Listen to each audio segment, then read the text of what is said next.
what may be a problem is, there we go. All right. So this has been one of the most interesting lives to prepare for, in the aspect that it took me like 15 minutes to get it ready, and that I have a special guest for you. However, I cannot tell you who the special guest is, nor can I tell you the company that the special guest works for, as my computer just wants to make noise. I can tell you the special guest has canines in the background as well as I do, so we always appreciate that. And I also actually have a special guest of a Tyrannosaurus Rex that belongs to my daughter in the background. So today we were going to talk about like creative self-care while we're doing this whole work from home. And initially I had asked this special guest to be on here because the special guest has worked from home for a number of decades that shall remain undetermined so that we don't disclose age. So do you want to say hello, special guest? Hello. That was a great hello. I just almost spit coffee on my laptop. I was like, this is going to be a nice little introduction. I'll just sip my coffee while special guest talks. We probably should have given you like a code name. If you come up with a creative code name, then you can give it to me, and that's what I'll say instead of special guest. Well, first off, with self-care, I just put up this graphic because I know that you can't see it, about the 4 parts of the self, in that it's the mind, body, spirit, and emotion. And would you agree that most people kind of focus on the body part of it, or the mind part of it, from like I'm going to go see a therapist for mental health, or see a life coach for my mental state of being, or I'm going to go to the gym or get a massage, but this emotional and spiritual buckets are possibly more neglected? Absolutely. I think that we tend to, especially in the situation now, focus on the physical, because you see so many people, their response being that they're exercising or they're walking, or to go outside. So I definitely think that is more of the focus at this point. So when you are working from home, and right now is a particularly different time because you've got the kiddos home and you've got kind of all of this external, one thing that we can't control. We can turn off the TV, but is this kind of external stimuli of constant panic, crisis, everything's going to be okay, messaging type. What are some creative ways that we can address specifically the spiritual and emotional buckets? I think it's very important to try to remain focused on your direct environment. So I think we're definitely being impacted clearly by a global environment right now, and constant media of a global environment, or even just national environment. And I think it's very important to take the time to reflect and deal with yourself and your space and your home and your direct contact, even if that's including your community, but really to try to almost be in a bubble, or to keep yourself in a place in a bubble where you can deal with your emotions, instead of having like this community emotion that I think everyone is experiencing right now.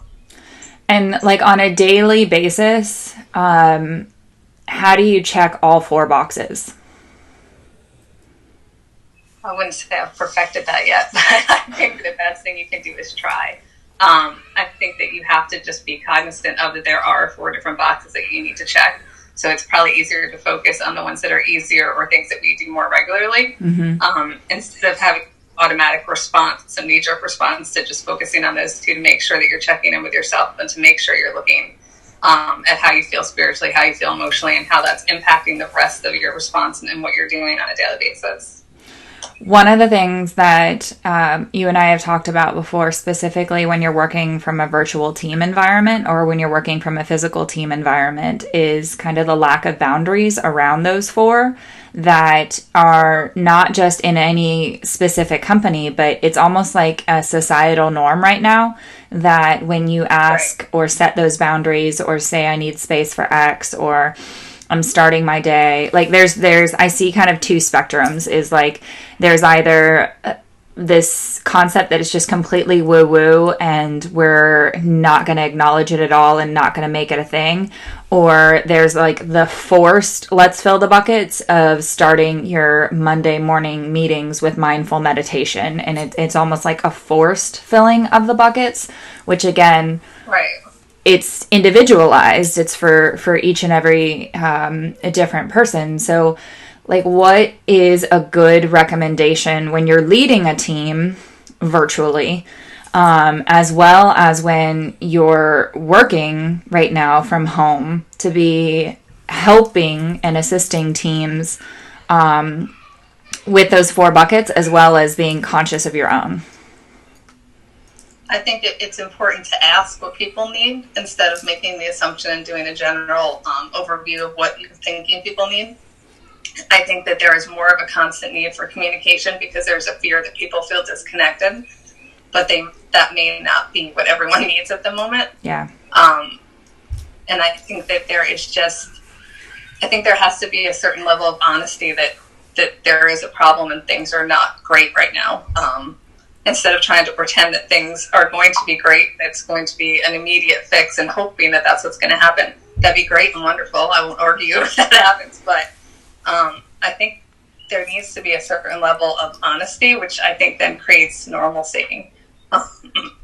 For me personally, I don't need to pretend everything's going to be okay. This is clearly a horrible thing that's happening right now. And I'm okay with that, and I'm okay with accepting that. But I think to have over communication and just, it's good to be positive, but not to be unrealistic. So we have a couple people that have joined us live. Diana says hello. And for those of you who are wondering why there's a talking voice coming from nowhere, it's God. We're just having a live with God. But we have a special guest from that is, I can't share with you the special guest's name or where the special guest is from, but the special guest is here for you and for us, and so super appreciative to that. But that is why there is only my smiling face with no subtitles, and the special guest is sharing their experience with working virtually and self-care. So let's go with I want to do 2 things. I want to give some really clear examples from each of the 4 boxes. And I think you and I probably can handle that. So I'll jump in first, and then that gives you a little bit of time to look at the 4 boxes. And just a reminder, the 4 boxes are up in the corner of the screen if you're watching this live, but it's mind, body, spirit, and emotion. And you can look at emotion as kind of like that what you're feeling. And so for me, from one of the things that really honestly accomplishes all of the boxes, and special guest, you know this, is connecting with my horse. And it's not that I don't adore my dog, because Guinness is amazing and I love him to pieces. But there is a physical component of partnering with a horse, specifically riding a horse, but even exercising a horse, that takes 100% of my concentration. And so my mind is fully present.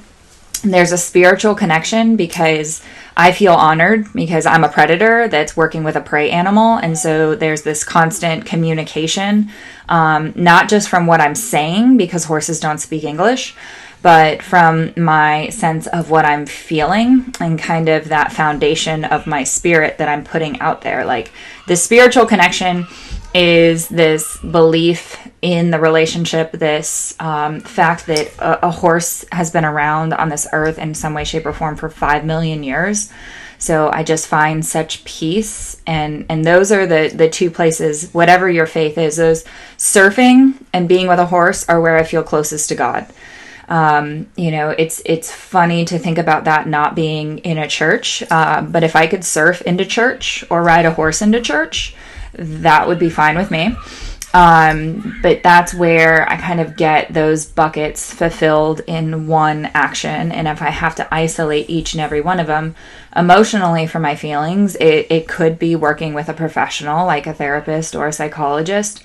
A lot of this for my mind and my emotional state is in meditation. I think that works really well. Yoga is another one that fulfills a couple of the boxes for me. I think yoga is it can be a great spiritual practice. There's days where that part of me is just not open. And so it's just a physical practice for the body that's self-care. But, yoga is this framework that was designed to be so much more than just the poses. So that's kind of some of the ways that I fulfill my boxes. So, special guest. I can tell you that my boxes are fulfilled usually by gardening. So I like being close to the earth, and that makes me feel very, very connected. And I think fulfills all four of those boxes in different ways. It makes me feel like I'm creating something. It also makes me feel like I'm giving back something. So that's very, very helpful to me. Unfortunately, cooking is another one of those things that fulfills those boxes. So we tend to have a lot of stuff being baked here all the time. But again, I think that's then also being able to provide and give back to people. So being able to make something and provide it for my family and everyone who's here. You can definitely hear the knocking as the little ones are trying to get in here. That they'll figure it out because they've got stuff to do. Let's see. I'm going to take the 4 boxes down for a second, and I'm going to put up this because you talked about cooking and eating. You hear that? That's awesome. So it says if you need to stay at home, maintain a healthy lifestyle, including proper diet, sleep, and exercise. So one of the things around self-care, and this is a little bit about boundaries, is can you talk about specifically with leading a team, working virtually, the fact that you're not driving into an office and you don't have a 9 to 5, and a little bit about when to take lunch, when to take breakfast, when to take dinner, how to shut it off to go to bed. And there's this aspect that's one part of it is work, but the other part of it is like you've also got this external environment going on as well. And then, like the exercise portion of it, like when is there time for all of that? And I think it's very, I had read an article actually, especially during this time, it's very, very important to try to have a schedule. Again, not that I have perfected that, especially with becoming the homeschool expert that I have become. Yeah. Oh, yeah. But I think you have to try to maintain a schedule. So you have to make yourself a schedule. It may not be perfect. You may not be able to abide by it, but you have to make sure you're trying to schedule the time that you need to do to get the work things you need to get done, to get the self-help things you need to get done, to do the exercise, to be able to put all of that into your schedule. I think it's important to try to make a schedule. I make myself a list of things to do every night.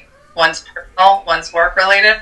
And I give myself the space to know that I may get them all done the next day, or it may be a list that gets pushed over until the day after.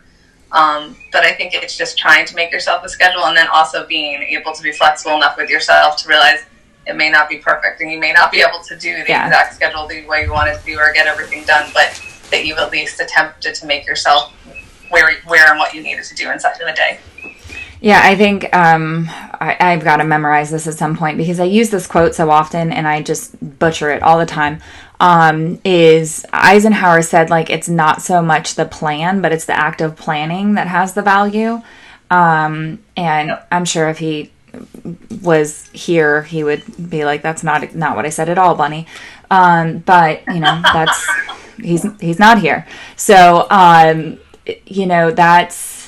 we created like a meal plan, like I wrote out a meal plan. My husband's army schedule is just so unpredictable. And so like we created this meal plan. Plus, like, I'm a vegetarian and I went vegan for Lent. And then I've got my carnivorous, that's the better word, carnivorous husband, and then I've got my children on this very strict diet of mac and cheese and chicken nuggets. And so it's like I'm trying to create this meal plan where I'm cooking like 4 separate meals, and sometimes like we're just making a frozen pizza. There's actually a woman who does farm to table meal delivery out where we are that is helping keep local farmers in business, since they can't sell at farmers markets right now because all the farmers markets are closed. And so sometimes I don't want to say dial it in a bad way, but sometimes like I create this space for my emotional being as well as for my mind, because I've got other world saving stuff that needs to be done. And so, figuring out that dinner is just, it's something that I can delegate, which I'm a huge fan of that. So the last thing that I want to talk about a little bit here is like the talking to professionals. Like I put up a graphic that says, during a crisis, talk to people that you trust. And again, for those of you that are joining us live, I have a special guest who has been working virtually for decades. Again, will remain nameless how many decades, and is leading a team and just doing amazing things. But I cannot share with you, I will not share with you who the special guest is or their company. But sometimes this is super limited, especially like I'll use an example for we work with some government clients, and similar to you, they're very limited on what they can say and who they can talk to right now and what messaging can be had, which makes self-care super difficult because I remember like, so, Steve, my husband's in the Army, and he came home and he's got whatever orders, and I don't typically ask him about his day because I've worked with enough soldiers that I know sometimes that can be a little bit overwhelming.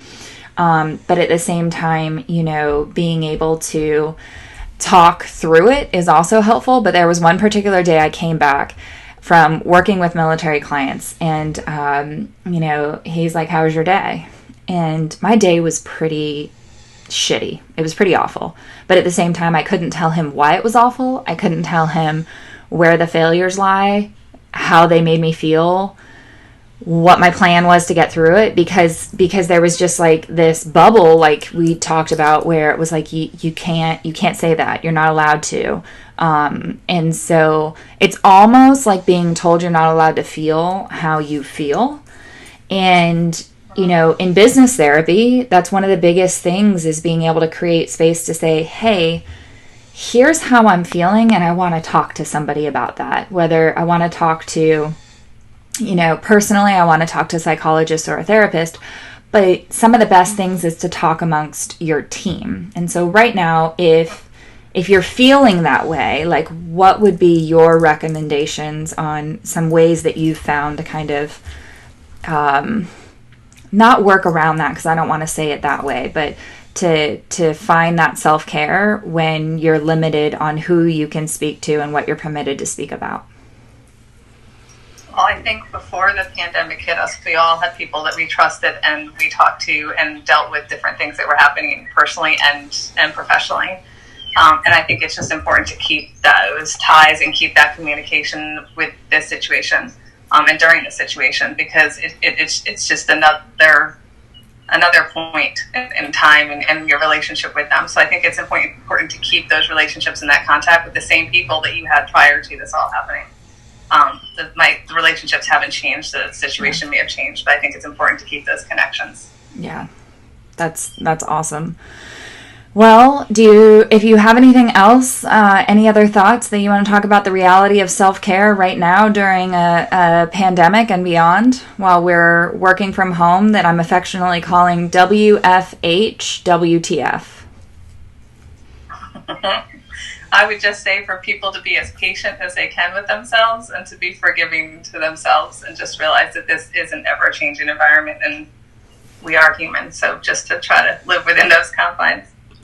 Yeah, and especially, when with all these frustrations, this is the last little plug I'm going to have, is I had a phone call with the SBA yesterday, and the woman was shocked about how kind I was. It was crazy. It was like she was so incredibly grateful. Like when she answered the phone, she was grumpy. And I could only imagine that she was anticipating that this was going to be another business owner freaking out about how like their funds weren't available yet. And so that's another part of self-care is our expectations and our perspective can impact all four elements of ourselves. And so you bring up a really good point, and we all are humans, and we're for sure all going through this. And even when we're not all going through this anymore, every human is going through something at some time. Like, raise your hand if your life was normal prior to this. Normal's a setting on a washing machine. But hopefully the silver lining of this is that we can remember that we are humans and to treat each other with the dignity and respect that comes with 200 years of evolution.